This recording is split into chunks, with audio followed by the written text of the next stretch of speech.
하나님, 오늘도 연약한 우리를 부르셔서 말씀의 자리에 있게 하시니 감사합니다. 선포되어지는 말씀이 귀로 들려지게 하옵소서. 들려진 말씀을 마음에 담고 깨닫게 하옵소서. 깨달아진 말씀 심령에 담고 결단하는 시간 되게 하옵소서. 하나님의 말씀의 능력이 나의 것이 되어 우리의 얽혀있고 묵혀있는 모든 것들이 끊어지는 해방의 시간 되게 하옵소서. 부족하고 연약한 종을 세우셨사오니 성령님 도와주시기를 원하옵고 예수 그리스도의 이름으로 기도드리옵나이다. 아멘. 주보 제목 아시는 분? 시작. 오늘 제목이 질문까지만입니다. 까지만. 무슨 생각이 들었어요? 혹시 본문을 읽어보고 제목을 딱 보니까 이게 무슨 말씀이겠다 느껴지고 깨달아지는 게 있습니까? 그러면 영성이 살아있는 거예요. 꼭 제가 설교하는 말씀하고 합당하지 같이 똑같지 않게 느껴졌더라도 이 말씀은 딱 읽어보고 제목을 보니까 이런 말씀으로 나에게 주시는구나. 깨달아진다면 영성이 살아있는 거죠. 뭐 제목은 아무렇게나 붙여도 상관없어요. 근데 오늘은 말씀의 핵심이 바로 여기 질문에 있습니다. 질문. 성경에 보면 종이라는 단어가 많이 나옵니다. 오늘도 종이라는 단어를 계속 사용해요. 종. 성경에는 이제 노예라는 표현도 있고 하인이라는 표현도 있고 종이라는 표현도 있고 청직이라는 표현도 있죠. 그러면 어떤 때는 노예로 사용을 하고 어떤 때는 하인으로 사용하고 어떤 때는 청직이 종이라 했을까? 그 의미가 다 달라요. 영어 성경에도 조금 차이가 있고 원어에는 분명한 차이가 있죠. 먼저 이제 노예라고 했을 때는 대표적으로 이스라엘 백성들이 애굽에서 430년 동안 종살이할 때가 노예예요. 노예는 뭐냐면 종은 종인데 상품으로 여기는 종이에요. 그냥 물건이에요, 물건. 그래서 이 노예는 상품 가치가 있다 없다, 상품 가치가 크다 적다. 그러면은 어떤 노예가 상품 가치가 크겠습니까? 우선 남자가, 그리고 남자 중에도 건강한 사람, 일 잘할 사람이 상품 가치가 높은 거죠. 그리고 병들고 상품 가치가 없어지고 일할 수 없으면 그냥 버리는 거예요. 그것이 노예입니다. 그 다음에 하인 있죠. 하인은 주인이 뭐라고 하면, 다시 말해서 주인이 명령을 내리면 꼼짝없이 그 일을 해야 돼요. 그 일을 하지 않으면 죽어도 원망할 수가 없습니다. 성경에 예수님께서 비유로 드실 때 하인은 주인이 밥을 다 먹을 때까지 옆에서 시중을 들다가 주인이 다 먹고 나면 그 후에 먹어라, 그렇게 말씀을 하세요. 제가 그 캄보디아 그 교회를 세우고 헌당 예배를 드리러 가서 조금 이제 고급 식당을 갔어요. 고급 식당이라고 해봤자 우리나라 뭐 그냥 레스토랑 정도인데, 고급 식당에 갔는데 제가 조금 마음이 아프더라고요. 뭐냐면 우리가 이제 그때 9명인가 이렇게 쭉 가고 그쪽 팀들하고 해서 10몇 명이 가니까 그 식당에서는 이제 큰 손님인 거죠. 큰 손님. 어떤 방으로 이렇게 안내를 하더니 우리가 밥을 먹는데 저쪽에 그 홀이 좀 꽤 컸어요. 근데 저쪽에 종업원들 한 5명에서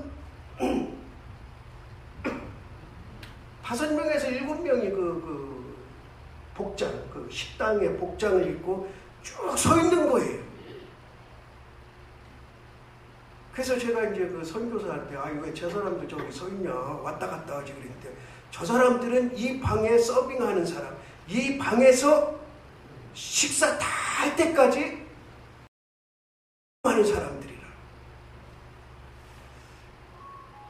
그 다 아가씨들 같은데 그렇게 서서 저 개인적인 마음 같으면 이리 와서 한 상에서 같이 먹자고 하고 싶은데 또 식당 종업원인데 그럴 수도 없잖아요.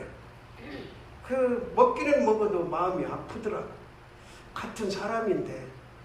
그래서 선교사한테 좀 그런 것 좀 지도를 하려고 해도 그냥 여기까지만 나왔지 말은 못했는데 이제 우리는 식당에 가면 그냥 서비스 받는 그런 입장인데 같은 인격이잖아요. 그래서 함부로 말도 못하고 예전에는 종업원 부를 때 야 뭐 이쪽 저쪽 했는데 요즘에는 그랬다간 큰일 나죠. 근데 거기는 완전히 하인이요, 하인. 그냥 손님의 하인.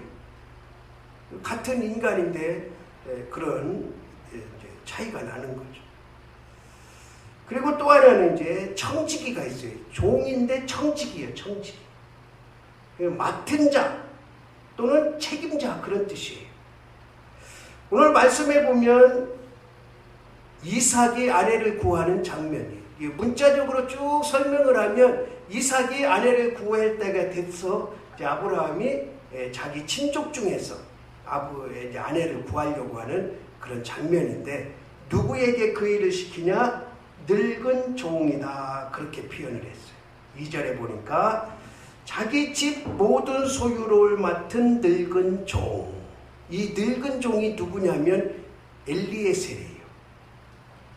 창세기 15장에 보면 아직 이삭이 태어나기 전에 하나님께서 아브라함에게 내 시중에서 내 족속이 태어날 것이고 내 시중에서 번성해서 이 나라의 씨를 이룰 것이다. 그렇게 약속의 말씀을 하시니까 아브라함이 뭐라고 대답을 하냐면 여기에 있는 이 엘리에셀 내 종이 내 상속자가 되기를 원합니다. 그렇게 말을 해요.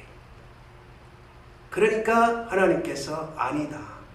그는 종일 뿐이고 내 상속자는 내 씨에서 나올 것이다. 분명히 약속을 합니다. 여기 이 늙은 종이 바로 창세기 15장에 나오는 엘리에셀이에요. 왜?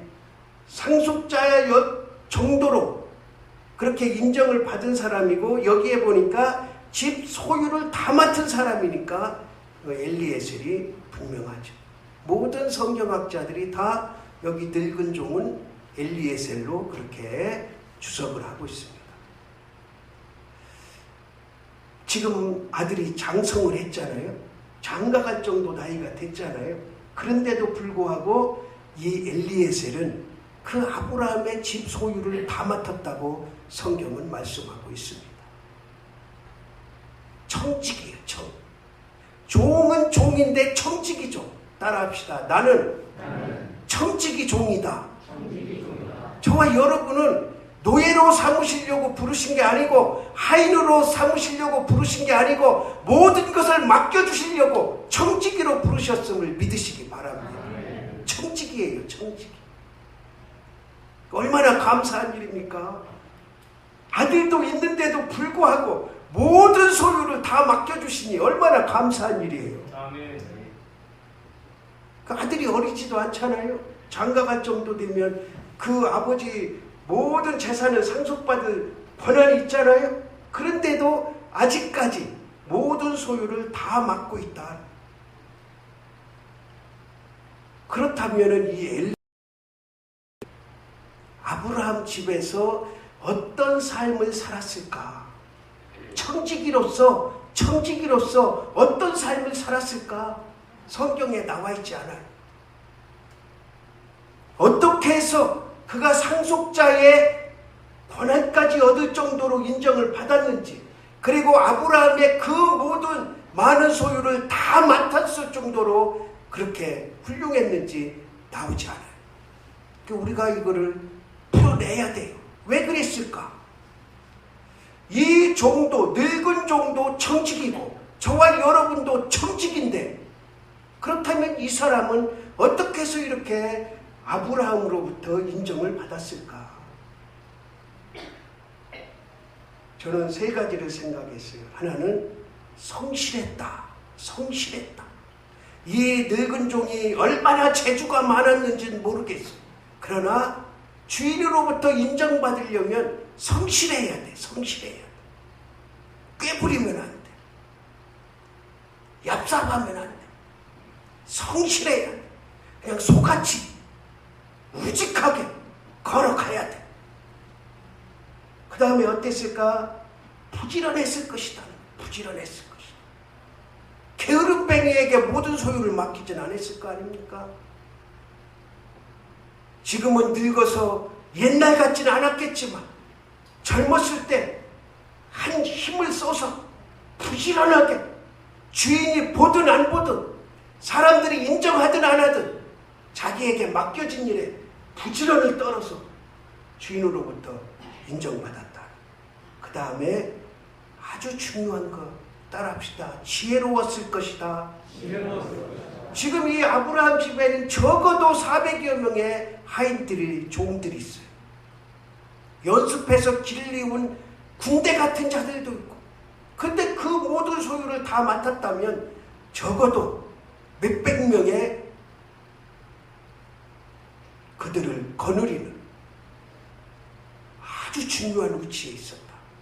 그러면은 사람의 마음을 살 줄도 알고 일도 잘 처리할 줄도 알고 무엇인가 들어오는 것을 결단해서 막을 줄도 알고, 그러려면 어떻게 해야 돼요?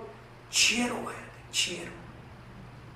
지혜롭다는 것이 세상에 꾀를 많이 가지고 있다는 그런 의미가 아니에요.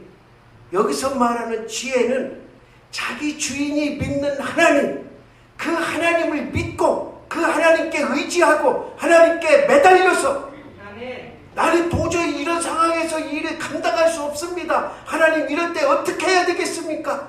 그런 모습을 보고 아브라함이 저쪽 골방에서 내가 뭐를 맡겨놨는데 도저히 그 엘리에셀 힘으로는 감당할 수 없는데, 보니까 골방에서 기도하고 있어. 하나님, 저는 이 일을 감당할 수 없습니다. 하나님이 지혜를 주셔서 이 일을 능히 감당할 수 있는 능력과 힘을 주옵소서. 적어도 그랬지 않겠습니까? 아브라함이 그런 모습을 보고, 지혜로운 모습을 보고, 자기 아들이 장성했음에도 불구하고 모든 소유를 다 맡겼다. 여기서 말하는 지혜는 뭘까? 판단력과 분별력이. 판단력과 분별력. 내가 일을 해야 될지 말아야 될지 판단을 하고 분별을 해서 하나님이 원하신 일이라면 과감하게 전진을 하고, 하나님이 원하시지 않는 일이라면 내가 아무리 원하는 일이라 할지라도, 나에게 유익이 온다 할지라도 과감하게 중단하는 판단력, 결단력, 이 종에게는 분명히 있었을 것이다. 그렇다면 이 엘리에셀은 아브라함의 청직, 여기서 영적으로 우리에게 주는 교훈은 무엇입니까? 아브라함은 영적으로 하나님을 의미하고, 이 종은 저와 여러분을 의미하는 거예요. 그러니까 예수 그리스도, 하나님의 독생자 아들 예수 그리스도가 있음에도 불구하고 저와 여러분에게 모든 것을 맡겨주신 청지기 종으로 부르신 거예요. 그런데 어떤 사람은 나에게 맡겨진 일을 제대로 감당하는가 하면, 어떤 사람은 뺏게만 부리고 게으름만 피우고, 여러분에게 주신 직분과 직책이 하나님께서 주신 모든 권한임을 믿으시기 바랍니다. 그렇다면 하나님으로부터 인정받으려면, 저와 여러분이 청직인데 하나님께서 부여받은 모든 것을 부여받아서 맡은 청직인데 하나님으로부터 인정받으려면 어떻게 해야 되겠냐? 잘하는 건 없더라도, 남들보다 썩 잘하지는 못하더라도 성실하게 하면 된다. 성실하게. 나에게 맡겨진 일이 그 무엇이든지 간에 최선을 다해서 성실하게 하면 하나님은 우리를 인정하신다는 거예요. 제가 늘 말씀드리잖아요. 최고가 될 수는 없지만, 따라합시다. 최고가 될 수는 없지만 최선을 다해야 된다. 우리는 최고가 될 수는 없을 수도 있어요. 그러나 나에게 맡겨진 일을 최선을 다해야 되는 거죠. 그런데 여기 한 가지 중요한 진리가 숨겨져 있습니다. 이제 아브라함이 늙은 종을 부르잖아요. 내 아들 장가를 보내야 되겠는데 여기 가나안 땅, 우리 지금 사는 곳에서 이삭의 아내를 얻지 말고 내 고향으로 가서 거기서 이삭의 아내, 내 며느리를 삼아라. 그러니까 5절에 이렇게 말해요. 5절 한번 같이 봅시다. 5절 따라합시다. 시작. 종이 이르되 여자가 나를 따라 이 땅으로 오려고 하지 아니하거든 내가 주인의 아들을 주인이 나오신 땅으로 인도하여 들어가리까? 따라합시다. 종이 질문한다. 질문해요. 질문. 그 어떤 때 질문을 합니까? 여러분들 하나님께서 말씀하셔요. 설교를 통해서 말씀하시고, 여러분이 성경을 볼 때 말씀하시고, 기도할 때 말씀하시고, 야 이것 좀 했으면 좋겠다, 이것 좀 저렇게 해라, 이것 좀 이렇게 해라 말씀하세요. 그러면은 어떤 때 질문을 합니까? 두 가지 질문을 하죠. 이해가 안 될 때, 도대체 그 말씀이 이해가 안 돼, 내가 할 수도 없고 하지도 못할 일인데 말씀을 하셔. 그러면 이렇게 질문하죠. 하나님, 저는 그렇게 할 수 있는 능력이 없습니다. 왜 저한테 맡기셨습니까? 그렇게 질문할 거 아니에요. 제가 이종희 권사님 얘기를 또 할게요. 이렇게 길을 걸어가는데 야, 저 땅 사라, 저 땅 사라 그러시더래요. 그러니까 이종희 권사님이 질문을 했어요. 나 돈 없습니다. 그 땅 살 돈 없습니다. 왜 나보고 그 땅을 사라고 합니까? 그러니까 하나님이 뭐라고 그러셨어요? 내 아들 있지 않냐? 그래서 집에 가서 아들한테 전화해서 야, 하나님이 나 저 땅 사라고 하는데 2천만 원 필요하다. 예, 어머니 사세요. 2천만 원 보내드릴게요. 그래서 이 땅 지금 산 거예요. 질문을 했어요. 이해가 안 돼. 권사님의 입장으로서는 지금 돈도 하나도 없는데 그 땅을 사라니, 그 땅을 살려면 그 당시 돈으로 2천만 원인데 지금은 한 2억 될라는지 몰라. 이 땅이 2억 가지는 않지만. 그 질문을 했어요. 질문. 이해가 안 되니까. 여러분, 이해가 안 될 때 질문하시기 바랍니다. 하나님, 저는 그거 지금 이해가 안 돼요. 내가 지금 할 수 있는 능력이 안 되고 할 수 있는 여건도 안 되고 할 수 있는 상황이 안 돼요. 왜 나한테 이걸 시킵니까? 다른 사람 시키세요. 질문을 하세요. 질문. 이해가 안 될 때. 그리고 어떤 때 또 질문합니까? 아, 내가 생각할 때는 이 방법이 더 좋은데, 내가 생각할 때 이렇게 하는 게 더 효과적이고 더 사람들이 좋아할 텐데. 그러니까 좋은 방법이 생각나거나 좋은 방법을 가지고 있을 때 질문할 수 있어요. 하나님, 제가 생각하기는요, 이렇게 하는 게 더 좋지 않겠습니까? 그 종이 질문하잖아요. 만약에 그 고향으로, 아브라함 주인의 고향으로 가서 어떤 딸을 데리고 오려고 하는데 그 딸이 오지 않으면 그럼 이삭을 가나안에서 그 고향으로 데리고 가도 되겠습니까? 그 얘기예요. 그러니까 조금 쉽게 말하면 처가살이 시켜도 되겠습니까? 그 소리예요.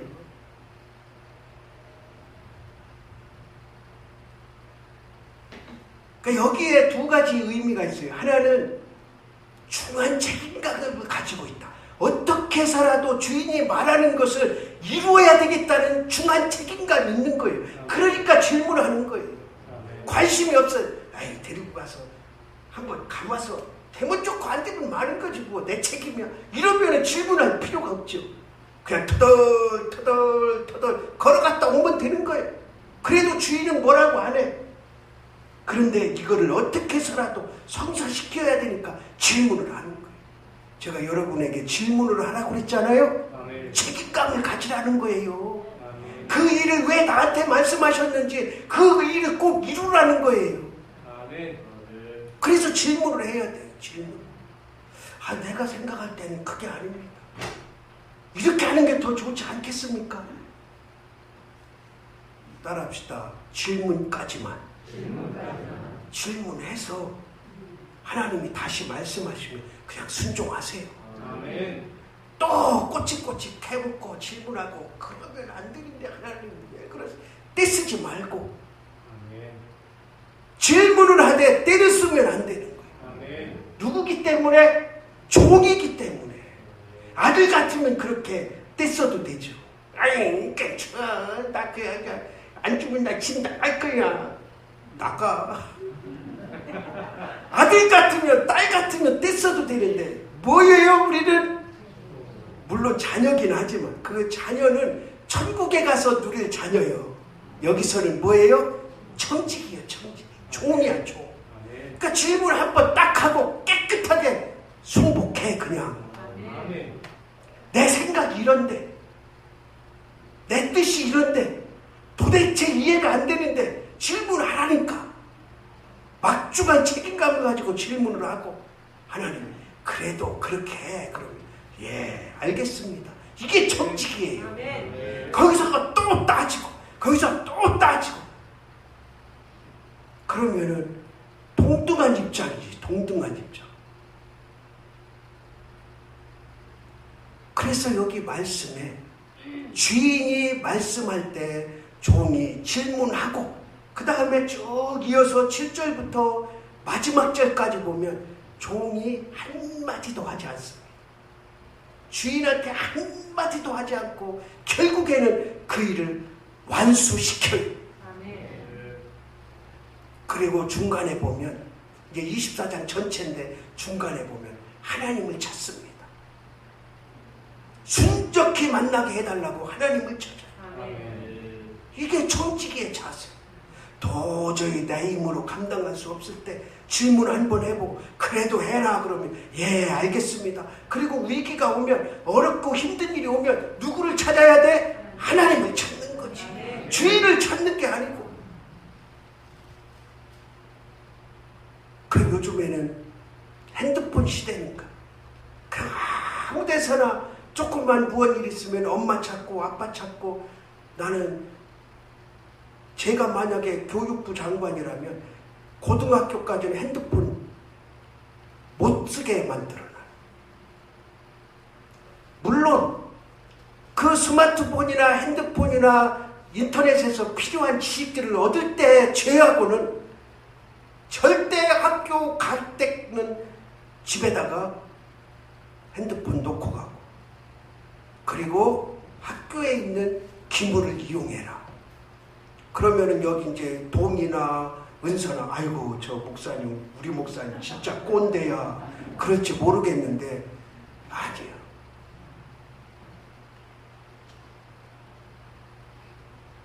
그 여러분 교회 오실 때 핸드폰 가지고 오죠. 아주 특별한 경우 아니면 가져올 필요 없어요. 차 타고 오는 분들은 차에 놓고 들어오세요. 제가 엊그제 6일 7일 날 서울을 갔다 와요. 집사람이 이제 지금 후기 항암 받는 중이라 서울을 갔는데 공주증 가다가 핸드폰 놓고 온 거예요. 알았어요. 집사람 것도 놓고 가고 내 것도 놓고 가고. 그래서 그 공주까지 갔다가 뭐 시간은 상관없으니까 이제 집사람 진료는 다음 날이니까 이제 뭐 시간은 넉넉하고 갔다 오면은 1시간 정도가 더 이제 그런데 기름값이 아깝더라고. 그래서 이제 기도했죠. 하나님 1박 2일 동안 급한 소식 없게 하시고 1박 2일 동안 핸드폰 없이 한번 살아보면 어떨까? 그것도 한번 체험할 기회를 주셔서 감사합니다. 그리고 나서 이제 갔어요. 가서 이제 서권사님한테 전화해가지고 부목사님한테 나한테 전화 한번 하라고 해라. 뭐 전화번호를 모르니까 핸드폰에 다 있는데 뭐 전화번호 100가지 몇 집밖에 몰라. 우리 문장로님 집에 서권사님 집 그 전화번호밖에 몰라. 두 집 전화번호 그것도. 근데 부목사님이 전화 와가지고 그 아들 전화로 한 거죠. 아들 집에 도착해서 급한 일 있으면 아들 전화로 해라. 그리고 웬만한 일에는 전화하지 말아라. 그 1박 2일 있는데 참 까똑소리 안 들리고 얼마나 좋은지. 그런데 이제 한 가지 염려는 늘 있지만, 야, 우리 성도들 이렇게 급한 소식 안 와야 된다는 그 조바심은 조금 있지만 1박 2일 동안 핸드폰 없으니까 그렇게 좋더라고요. 집에 와서 보니까 문자, 카톡, 전화가 수백 통이 왔어요. 그때 이렇게 나중에 알고 보니까 급한 건 별로 없어. 나중에 처리해도 다 될 것. 근데 여러분들 한번 집에서 10시에 나오잖아요? 집에 가면 1시잖아요? 3시간이에요, 3시간. 3시간 동안 무슨 중요한 소식을 듣겠다고 핸드폰을 들고 와. 그 차에서도 여기 이제 1시간이면 또 나가서 확인할 수 있는데 뭐로 들고 와? 자세가 그런 거예요, 자세. 내가 청직이라면 종이잖아요, 종. 아무리 주인의 소유를 다 맡았다 하더라도 종은 종이야. 그냥 질문 한번 딱 하고 말아. 하나님께서 우리를 노예로 안 삼으시고 하인으로 안 삼으시고, 하인은 대꾸할 수가 없어. 주인이 시키면 그냥 무조건 해야 돼. 그런데 청지기는 따라합시다. 한 번은 질문할 수 있다. 도저히 하나님께서 여러분에게 어떤 말씀을 하셔서 이해 안 되고 더 좋은 방법이 있을 때는 딱 한 번만 질문하세요. 그리고 하나님이 다시 말씀하시면 예, 알겠습니다. 그렇게 하겠습니다. 아멘입니까? 아멘. 저와 여러분은 하나님이 세우신 직분과 직책을 주셔서 세우신 청지김을 믿고 하나님께 질문하고 하나님의 말씀에 순복하는 우리 믿음의 사람이 되기를 주님의 이름으로 바랍니다. 기도드리겠습니다. 하나님 아버지, 청지기로 세워주시니 감사합니다. 궁금한 것 질문할 수 있게 하시니 감사합니다. 그러나 하나님의 뜻에만 순종하게 하옵소서. 예수 그리스도의 이름으로 기도드리옵나이다.